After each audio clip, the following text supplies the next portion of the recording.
احتراز، ہر جگہ احتراز۔ اس چھوٹی سی مخلوق نے جو نظر بھی نہیں آتی ہمیں بہت سی پریشانیوں اور دکھوں کے ساتھ ساتھ ایک یہ لفظ بھی دیا ہے، احتراز۔ سامعین، اس سے ملتا جلتا ایک لفظ ہمارے ہاں پہلے سے ہی موجود ہے اور اسے ہم اعتراض کی شکل میں پہچانتے ہیں۔ ہمیں اس نئے لفظ احتراز کی آمد پر کوئی اعتراض نہیں ہے، لیکن اعتراض کو احتراز اور احتراز کو اعتراض بنا دینے پر ہمیں ضرور اعتراض ہے۔ سننے کی حد تک تو کوئی فرق محسوس نہیں کیا جاتا، لیکن جب تحریر میں بھی اعتراض کی جگہ احتراز اور احتراز کی جگہ اعتراض لکھ دیا جائے تو پھر ماتھا ٹھنکتا ہے کہ ان دو الگ الگ الفاظ کو ایک ہی لفظ سمجھا جا رہا ہے، فرق نہیں کیا جا رہا۔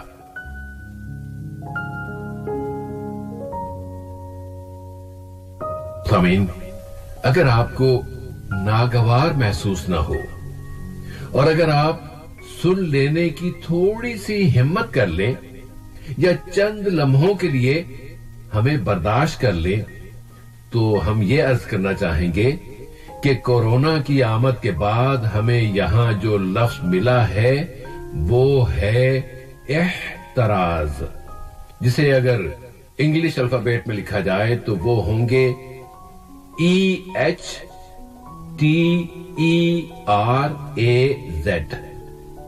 اور اگر اردو حروف میں لکھا جائے تو وہ حروف ہوں گے الف ح ت ر الف ز۔ احتراز، احتراز کے معنی ہوتے ہیں سامعین احتیاط، دور رہنا، بچنا، محفوظ ہونا۔ جیسے کلا بند ہو جاتے ہیں، اسی سے لفظ حرز ہے۔ حرز کے معنی ہوتے ہیں پناہ گاہ۔ حرز الرجل، آدمی کا گناہوں سے بچنا اور تقوی اختیار کرنا۔ تو یہاں قطر میں اس وبا سے بچنے کے لیے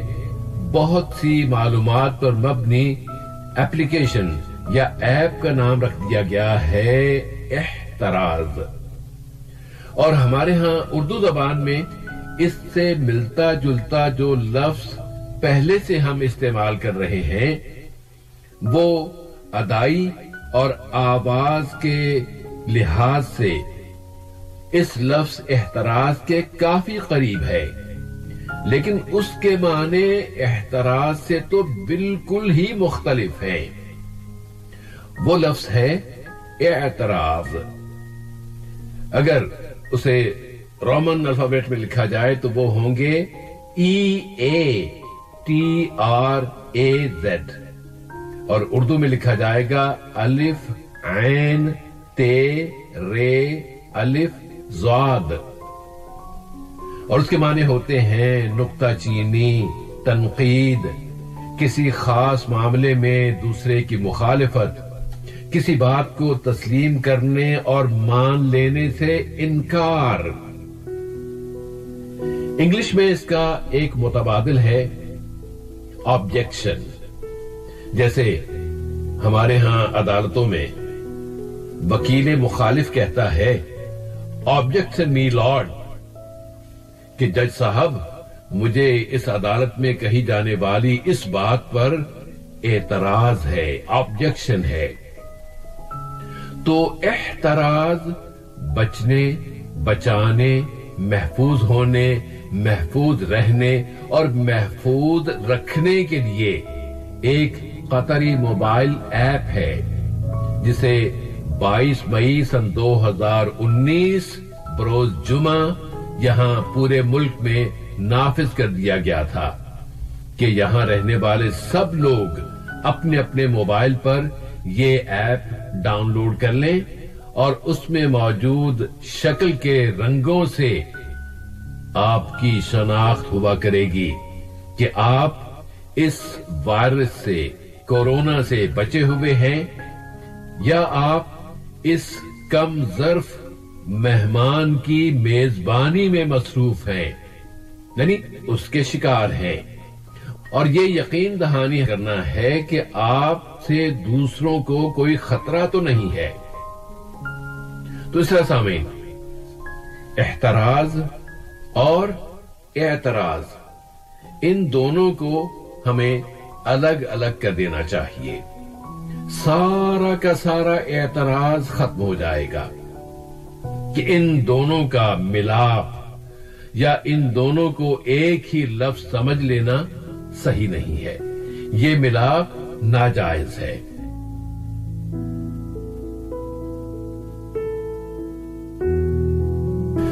ان دونوں لفظوں کے تو ڈی این اے یعنی ان کے مصدر بھی ایک دوسرے سے بالکل مختلف ہے۔ احتراز کا ڈی این اے اگر نکالا جائے یعنی اس کی جڑ نکالی جائے تو وہ ہے حراز، اور اعتراض کا اگر ڈی این اے نکالا جائے یعنی اس کی جڑ، اس کے بنیادی حروف تلاش کیے جائیں تو وہ ہے عین را ضاد۔ یہ بات صحیح ہے کہ چین سے آنے والی اور بظاہر ہمیں نظر نہ آنے والی یہ غیر مرئی مخلوق جب ہم تک پہنچی ہے تو اس کے یہاں آ جانے کے بعد ہمیں اس لفظ احتراز سے سابقہ پیش آیا ہے، اور ہمیں یہ لفظ ایک طرح سے تحفے میں ملا ہے، لیکن بہت مہنگا تحفہ ہے، ایک ایسا تحفہ اور زبردستی ملنے والا تحفہ جسے گھر سے باہر ہمیشہ ہمیں اپنے ساتھ رکھنا پڑتا ہے۔ اگر بھولے سے بھی یا کسی معقول یا نامعقول کسی بھی وجہ سے احتراز اگر آپ کے ساتھ نہیں ہے تو اچھے خاصے جانے پہچانے سیکیورٹی اہلکار بھی اس وقت آنکھیں پھیر لیتے ہیں، بلکہ آنکھیں ماتھے پر رکھ لیتے ہیں اور کہتے ہیں کہ ہم کچھ نہیں کر سکتے۔ احتراز ہے تو آگے، ورنہ الٹے پاؤں واپس۔ تو پروگرام صدائے دل کے آج کے اس حلقے کے دو تحفے، اعتراض اور احتراز، دونوں سے ہمیں پالا نہیں پڑنا چاہیے۔ جب بھی کہیں احتراز کا مطالبہ ہوتا ہے تو دل بیچارہ پکار اٹھتا ہے کہ آخر اس اعتراض سے نجات کب ملے گی؟ نجات کس سے؟ احتراز سے یا اعتراض سے؟ ہم تو کہتے ہیں دونوں سے، نہ احتراز چاہیے نہ اعتراض چاہیے۔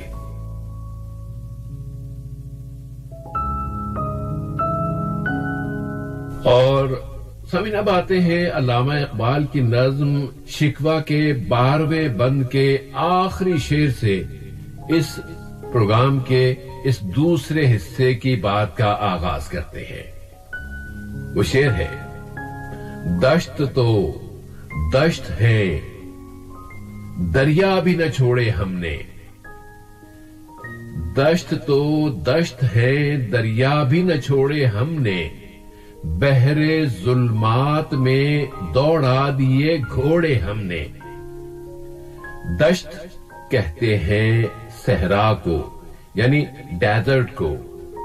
کہ صحرا تو صحرا ہیں جن میں سفر کرنا اور جن پر چلنا پانی پر چلنے سے آسان ہوتا ہے۔ ہم نے تو صحرا ہی نہیں کئی دریا بھی پار کر ڈالے ہیں، بلکہ ہم تو اس سے بھی آگے بڑھ کر بحر ظلمات میں بھی گھوڑے دوڑا چکے ہیں۔ اب یہ بحر ظلمات بھی ایک اجنبی لفظ ہو سکتا ہے۔ اس لفظ کا اگر لفظی ترجمہ دیکھا جائے تو وہ ہوتا ہے اندھیروں کا سمندر، بحر ظلمات، اندھیروں کا سمندر، یہ واقعی ایک بہت بڑا سمندر ہے، عملاً موجود ہے، اور اس کا موجودہ نام بحر اوقیانوس ہے۔ انگریزی میں اسے اٹلانٹک اوشن کہا جاتا ہے۔ یہ بر اعظم افریقہ کے مغرب میں واقع ہے، اور اس سمندر بحر اوقیانوس کو سامعین ماضی میں بحر ظلمات کہا جاتا تھا، اور اتنے بڑے سمندر کو اندھیروں کا سمندر کہنے کی ایک معقول وجہ بھی تھی، اور وہ یہ تھی کہ اس وقت تک کے لوگوں کو یہ پتہ ہی نہیں تھا کہ اس اوشن اور اس سمندر کے پار بھی کوئی بہت بڑا بر اعظم موجود ہے، جسے بر اعظم امریکہ کہا جاتا ہے۔ امریکہ اس وقت تک دریافت نہیں ہوا تھا، اور یہی سمجھا جاتا تھا، پوری دنیا یہی سمجھتی تھی کہ سورج مشرق سے طلوع ہو کر بر اعظم افریقہ کے مغرب میں جب غروب ہو جاتا ہے تو بس پھر اندھیرا ہی اندھیرا چھا جاتا ہے، اس اندھیرے کے بعد اور کچھ نہیں ہے، اور افریقہ کے بعد اندھیرا ہی اندھیرا ہے، اور اندھیروں کو عربی زبان میں ظلمات کہا جاتا ہے۔ ایک مسلم فاتح جن کا نام ہے عقبہ ابن نافع، عقبہ ابن نافع کے بارے میں مشہور ہے کہ وہ جب مسلمان فوجوں کی قیادت کرتا ہوا اور ایک کے بعد ایک علاقے کو فتح کرتا ہوا موجودہ مراکش کے آخری کنارے تک پہنچ گیا، اور اس کے بعد پھر یہ سمندر بحر اوقیانوس، اٹلانٹک اوشن یعنی بحر ظلمات آ گیا، تو اس نے اپنے گھوڑے کی اگلی ٹانگیں اس اوشن یعنی بحر اوقیانوس یا اس وقت کے بحر ظلمات کے پانی میں ڈالی، اور اپنا یہ مشہور جملہ کہا، گھوڑے کی پیٹھ پر سوار ہے یہ قائد، اور گھوڑے کی اگلی دونوں ٹانگیں کہیے یا اگلے دونوں پاؤں کہیے وہ پانی میں ہیں، اور وہ کہتا ہے کہ اے اللہ، اگر مجھے یہ پتا ہوتا کہ اس سمندر کے بعد بھی کوئی خشکی ہے اور اس خشک علاقے میں تیرے بندے بستے ہیں، تو میں اپنے اس گھوڑے کو اس سمندر میں اتار دیتا اور اس علاقے تک جا پہنچتا اور وہاں تیرا پیغام ان لوگوں تک پہنچا دیتا۔ اس واقعے سے متاثر ہو کر علامہ اقبال رحمت اللہ علیہ نے یہ شعر کہا تھا کہ دشت تو دشت ہیں، دریا بھی نہ چھوڑے ہم نے، بحر ظلمات میں دوڑا دیے گھوڑے ہم نے۔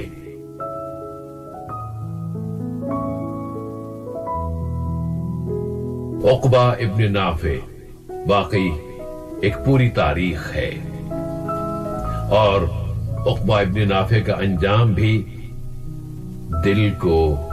زخمی کر دیتا ہے، رنجیدہ کر دیتا ہے۔ بادشاہتوں کے اس دور کی تاریخ کے سارے اوراق قابل فخر اور روشن نہیں ہیں، بہت سے تاریخ اور کالے صفحات بھی ہیں۔